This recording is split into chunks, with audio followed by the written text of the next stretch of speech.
I'm thinking a lot of causes out there would love to have the Hitman on their side. What is it about this anti-bullying campaign that got you involved?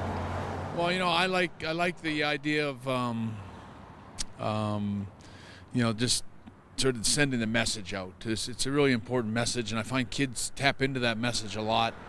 I know from just personal experience, I've had a lot of kids talk to me about bullying, and and I know I've had a lot of young kids tell me they watch my old wrestling matches back to help them struggle with bullying and how to deal with it. Not that necessarily is the right way to go about it, but I think bullying for young kids and for younger kids is quite a struggle. You just don't know who to turn to. You don't know who will help you, and it seems to be out there maybe more so than when I was a kid. But I know that it's important to sort of stamp that out as much as possible. I mean, I don't know if you ever can totally escape that kind of bullying. Bullying has always been a part of everybody's life. I think sooner or later, somewhere in your life, you're bullied by people, and then you just got to make a Bret Hart style, Hitman style comeback and take things into your own hands to a certain degree. Come back from being down and put the sharpshooter on bullying. That would be a pretty great victory to see that tap out in the middle of the ring. All right. Now, Saskatoon, we'll talk about that again. You do have, it's got a special place in your heart, I would think. You won your first title here back in the day, before all the big moments were on TV and pay-per-views and that kind of thing. I know you refereed here. One of your first matches ever was here in our city. And your dad was even born here. There's a road named after the legendary Stu Hart. Do you like coming back here? There's got to be a lot of memories in this city. Oh, my Stampede wrestling days. I was here every Monday, rain or shine. And it was always fun. I knew a lot of people here. There were a lot of good fans here in Saskatoon, and I had my very first. People say, "What was your hardest match that you ever had?" My hardest match I ever had was the first one, where I believe I had to put on a pair of trunks and walk out to the ring, and it was. When I think about it now, that was the hardest part. Like, I don't think my two oldest boys never got there. Like, they were always too shy and too intimidated to walk out to the ring in a pair of wrestling trunks. And they were both pretty good wrestlers. But in my case, I remember I did it, and that's where it all started for me. And even when I don't know how many years later it would have been, but I won the WWF World Title against Ric Flair here. It was such a big day for me.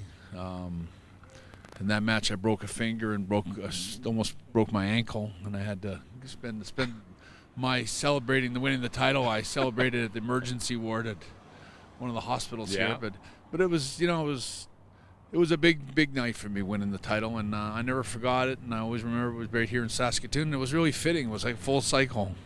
Coming back to Calgary where it all started, or to Saskatoon where it all started, was great for me. And that's the significance of number 92, because that was the year it happened on the jersey. Looking good, Hitman. Let's do a couple quick rapid-fire wrestling questions. Sure. Okay. Do you still watch? Do you keep up with how it's going? Okay. So, who is what is the favorite wrestling angle or story that you were a part of back in your heyday? My favorite would have been the most fun one I did was wrestling my lovable brother Owen. Yeah. We took that storyline about as far as you could take it. I know, same kind of thing. You meet people that relate to it and they would talk to me about how they haven't talked to their brother for 20 years because they had a falling out, or But there was a lot of people that related to a brother against brother storyline, and in wrestling, I think we always that's what we try to give people, stories that they can relate to and compare to their own lives, and like kids do with bullying. I think this next question is going to have a relation to that first answer. Who is the second best there ever is, ever was, and ever will be? The second best.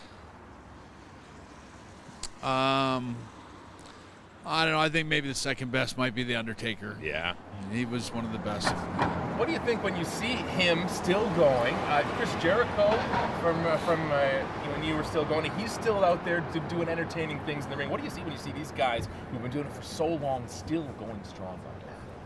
Well, I'm especially proud of all the Canadians right now wrestling. Jericho and Sami Zayn and Kevin Owens and even Natalya Neidhart are really some of the best professional wrestlers in the world, period. And they give a better effort, and they work harder, and they have a better sense of dedication to what brings out the best in wrestling.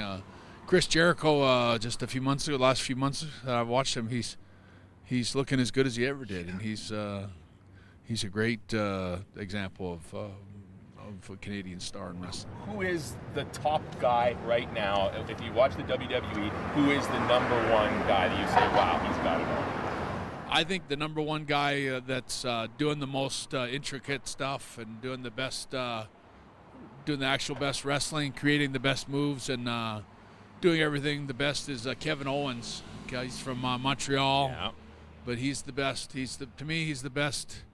He's got a really good safety record in the sense that he's not hurting a lot of the guys he's working with, and he's really good for a guy that he looks like kind of a big, heavy, kind of teddy bear looking guy. That's why we love him. But though. he's fit and strong and fast and does more moves than most of the guys that are half his size. All right, Bret Hart, a real honor, a real pleasure. Thank you so much for taking this time and being here in Saskatoon to help the Rush lacrosse out bullying. Yeah, I'm glad to be here.